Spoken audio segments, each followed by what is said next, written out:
Hello, السلام علیکم ورحمۃ اللہ وبرکاتہ۔ عید کے دوسرے دن رات 11 بجے لوڈ شیڈنگ کا آغاز کیا کہ الیکٹرک غلطی سے نکل جاتا ہے۔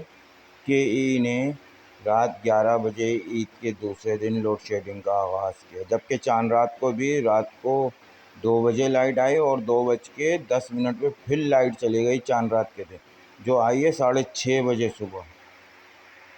اور دوسرے دن رات کو 11 بجے لوڈ شیڈنگ کا آغاز کیا کہ الیکٹرک نے، جو 2:15 بجے آئی۔ اس کے بعد لائٹ گئی 5 بجے میں 15 منٹ کم تھے۔ اس کے بعد وہ لائٹ آئی 8:15 بجے۔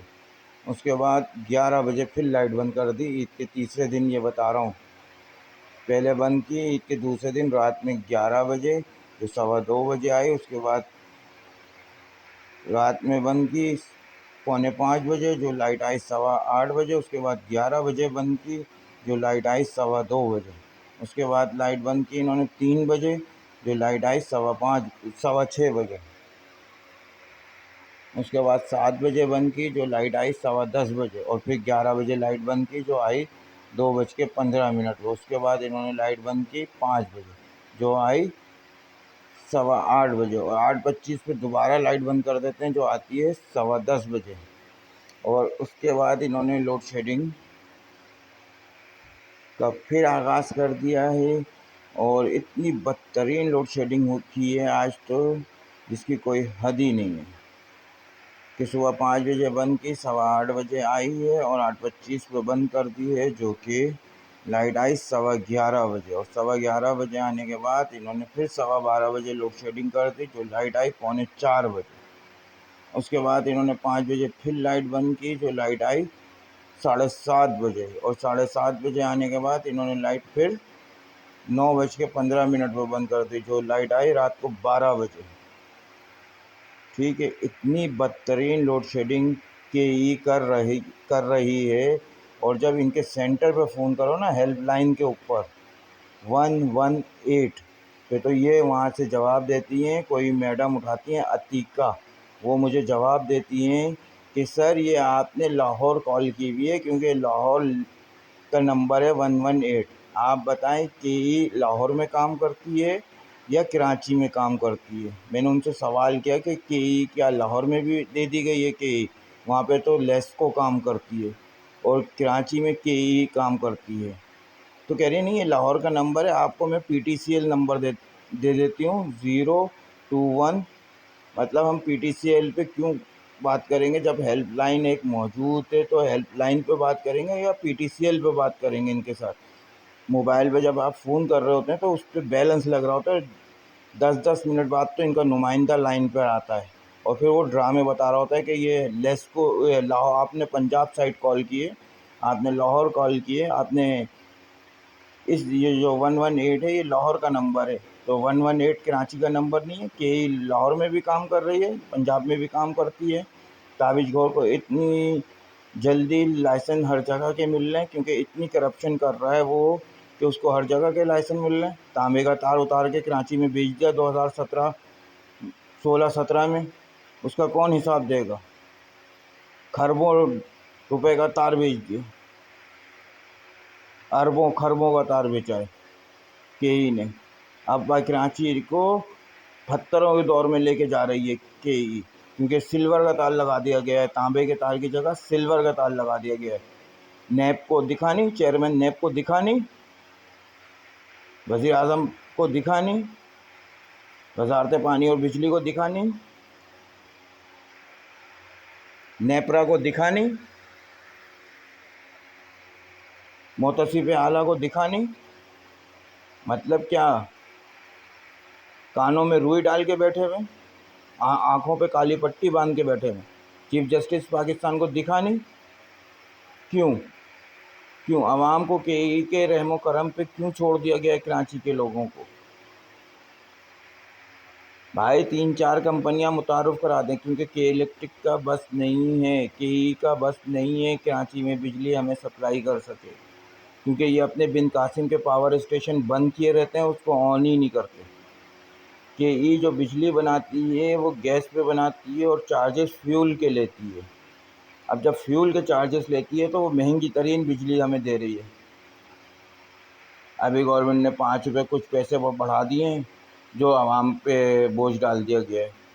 کیوں کڑوی گولی صرف ہم ہی لوگ پینے کے لیے بیٹھ گئے؟ کب تک یہ کڑوی گولی ہمیں دی جاتی رہے گی؟ کسی وقت یہ M N A M P A senators کو بھی دے دی جائے، سرمایہ داروں کو بھی دے دی جائے، جاگیرداروں کو بھی دے دی جائے، صنعت کاروں کو بھی دے دی جائے، زراعت کے شعبے کو بھی دے دی جائے. کیوں نہیں دی جا رہی بھائی؟ ان سب کو بھی دے دی جائے. صرف یہ غریب محروم جو صرف سانس لے رہی ہے، پسی ہوئی 98% قوم عوام، اس کے اوپر جتنا ظلم کر سکتے ہو کرتے رہو. یہ جو آئی ایم ایف کے پاس جاتے ہیں یہ پروگرام لے کے، اور آئی ایم ایف اگر ان کو یہ کہتا ہے کہ پیٹرول پہ ٹیکس لگا دو، تنخواہ دار پہ ٹیکس لگا دو، گیس پہ ٹیکس لگا دو، بجلی پہ ٹیکس لگا دو، یہ نہیں بتاتا آئی ایم ایف کہ اپنی عیاشیاں کم کر دو. ایم این اے صاحب اپنی عیاشیاں کم کر دیں، ایم پی اے صاحب اپنی، سینیٹرز اپنی، بیوروکریٹس اپنی.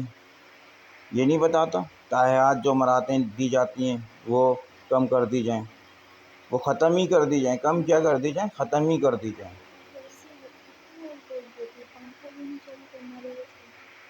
اور کہ کیا وولٹیج دے رہی ہے کہ پنکھے اسپیڈ ہی نہیں پکڑتے. یہ مجھے بڑا تعجب ہو رہا ہے کہ کی بجلی بھی پوری طرح نہیں سپلائی ہو رہی، کیونکہ سلور کے تار پہ لوڈ کہاں سے اٹھائے گی؟ آپ نے تانبے کا تار اٹھا کے بھیج دیا اور سلور کا تار ڈال دیا. وہ تانبے کا جو تار بکا وہ پیسے کہاں گئے؟ قومی خزانے میں جمع ہوئے نہیں ہوئے، یا وہ بھی کسی چوروں کے جیبوں میں چلے گئے؟ آرمی چیف سے درخواست ہے صاف اینڈ شفاف تحقیقات کرائیں. Chief justice Pakistan supreme court سے درخواست ہے صاف شفاف تحقیقات کرائیں اور یہ کیئی سے نجات دلوائیں. اس کا لائسنس کینسل کریں. آرمی چیف اور چیف جسٹس سپریم کورٹ فی الفور ان کا لائسنس کینسل کریں. 100 موٹو لیں ان کے اوپر کہ کراچی کے عوام پہ یہ بدترین لوڈ شیڈنگ کا عذاب 16 سے 18 گھنٹے کا ختم کیا جا سکے. کون سے یہ آئینی ہاتھ ہیں جو کہ ای کے اوپر نہیں ڈالے جا رہے کہ عوام 25 کروڑ عوام کو ان کے رحم و کرم پہ چھوڑ دیا گیا ہے. جو نیپرا چاہتا ہے بجلی بڑھا دی، یونٹ کے ریٹ بڑھا دیے. آئے دن یہ کب تک چلتا رہے گا؟ کسی بھی 25 کروڑ عوام کو کب تک خون اس کا نچوڑتے رہیں گے؟ اگر یہ مر گئی 25 کروڑ عوام اور یہ نہیں رہی اس ملک میں، یہ 25 کروڑ عوام باقی نہیں رہی، تو یہ جو حکومت کر رہے ہیں 25 کروڑ عوام کے اوپر، یہ کیسے آئی ایم ایف ان کو قرض دے گا؟ یہ تو ضمانت اس ملک کی اور اس کے اداروں کی جس کو یہ پرائیویٹائز کرنا چاہتے ہیں، اور اس عوام کی ضمانت ہے جو ان کو قرض ملتا ہے، جو یہ اپنی عیاشیوں پہ خرچ کرتے ہیں. ترقی اسی صورت ہوتی ہے جب وزیر اعظم پاکستان، صدر پاکستان، وزراء، cabinet, senator, M N A, M P اے، سابقہ چیئرمین سینٹ ہوں، سب کو کڑوی گولی پینی پڑے گی. سب کو چیئرمین نیب کے زمرے میں لایا جائے، ان کا آڈٹ کرایا جائے کہ یہ 1947 سے لے کے 2024 تک ان کے پاس کیا جائیداد تھی. جس وقت یہ ایم این اے بنے اس وقت کیا وسائل تھے، کیا جائیداد تھی، اور جس وقت گورنمنٹ ختم ہوئی اس وقت ان کے پاس کتنی جائیدادیں ہوئیں اور کتنے وسائل پیدا ہو گئے. جب یہ دوبارہ گورنمنٹ بنی تو ان کے پاس کیا جائیداد تھی اور کیا وسائل تھا، جب ختم ہوئی تو کیا تھے. اس کی بھی صاف اینڈ شفاف تحقیقات ہونی چاہیے. جب تنخواہ دار طبقے کو آپ پیس رہے ہیں تو ان کے اوپر بھی پیسنے کا چکی لگا دی جائے. السلام علیکم ورحمۃ اللہ.